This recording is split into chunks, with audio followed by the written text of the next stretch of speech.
Welcome to the Recipe for Results. This is your podcast extra for certification in the hotel, restaurant, and bar industry, brought to you by HRBUniversal. Imagine walking into your favorite restaurant. The hum of the busy dining room, the smell of garlic hitting a hot pan, that perfect first bite. Oh yeah, the best feeling. Right. You sit down, totally trusting that the meal won't make you sick. But, well, how do you actually know it's safe?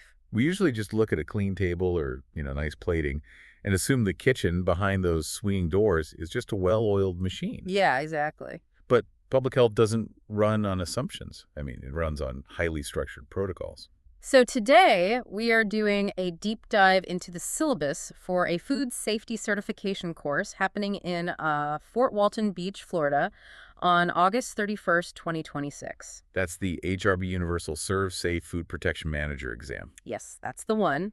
And our mission today is really uncovering the rigorous, hidden gauntlet that restaurant managers have to run to keep our food safe. Yeah. Because it turns out there is an intense infrastructure operating right under our noses. Oh, long before a burner is even turned on. It's a massive undertaking. The stakes are just incredibly high when, a single mistake can impact the health of hundreds of people in one evening. Okay, let's unpack this, because if you look at the FDA Food Code, specifically Section 2102.12... It may mandate, yeah. Right. It states that a certified food protection manager must be on duty whenever food is being prepped and served. So this isn't just a diploma on the wall. No, not at all. It's like needing a pilot in the cockpit.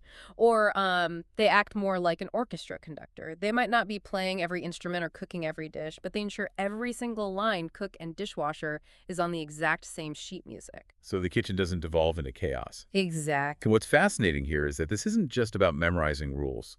The program we're looking at, which was developed with the National Restaurant Association and accredited by ANSI-CFP, well, it's designed by industry experts to create a lasting culture of food safety. How does that actually work in practice, though? Because it's one thing to tell a dishwasher to use a different cutting board. It's another to make them actually care, know? Well, it works by shifting the psychology of the kitchen. When a kitchen achieves that culture, preventing cross-contamination stops being this chore done just to appease a visiting health inspector. It just becomes how things are done. Yeah, it becomes the fundamental operating system of the restaurant. Yeah. You teach the staff the why behind the danger, so the safety principles just become second nature. Looking at this actual schedule, though, I have to push back a little. Okay, what do you mean? Well, they check in at 8:30 a.m., do some lecturing, and take the exam at 2:00 p.m. Wait, a fast-paced 4-hour lecture is enough to learn the entire FDA Food Code? Oh, no, they aren't learning it then. Because that seems impossible. It is. If a manager walks in expecting to learn the material from scratch that day, they will fail. Oh, wow. Yeah, that morning session is strictly a high-speed review. The real gauntlet happens weeks before they even set foot in the building. So they have to earn their way into the room through self-study first. Yeah. Thoroughly. They use the HRBUniversal web portal. Think about the sheer complexity of the FDA Food Code. It's not just a basic rule like, cook chicken until it's done. Right. Managers have to memorize the exact, distinct cooling procedures for a massive vat of soup versus a shallow pan of rice. Just to prevent bacterial spores from multiplying overnight. Right, exactly. They have to understand the microscopic mechanics of biological hazards and specific temperature danger zones. You cannot cram that into 4 hours. Okay, here's where it gets really interesting to me. Looking at the logistics of this event, which costs between $129 and $179, by the way, it is completely modernized. Oh, yeah. The old pencil and paper Scantron tests are basically extinct here. It's entirely transitioned to e-exams. Well, the shift to digital isn't just about saving paper. It solves a massive operational bottleneck in the culinary industry. Right, because of the high turnover. Exactly. Restaurant kitchens are incredibly diverse, and turnover is notoriously high.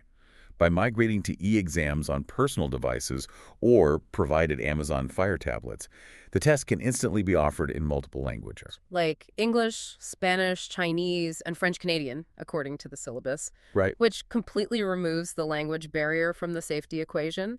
It ensures we are testing their knowledge of food pathogens, not their English fluency. And consider the alternative. The syllabus notes that if someone insists on a paper exam, they have to request it more than 20 days in advance. 20 days? Yeah. And in a fast-paced industry where you might need to promote a line cook to a manager this week, just to keep the restaurant legally open. Waiting nearly a month for a physical piece of paper just doesn't work. No, it really doesn't. Plus, these digital systems and their companion mobile apps allow for immediate updates the moment the FDA tweaks a regulation.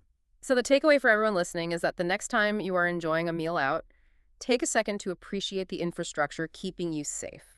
Behind that perfectly cooked steak is a manager who endured this rigorous, modernized certification process just to unlock the kitchen doors. It completely changes how you view a busy restaurant.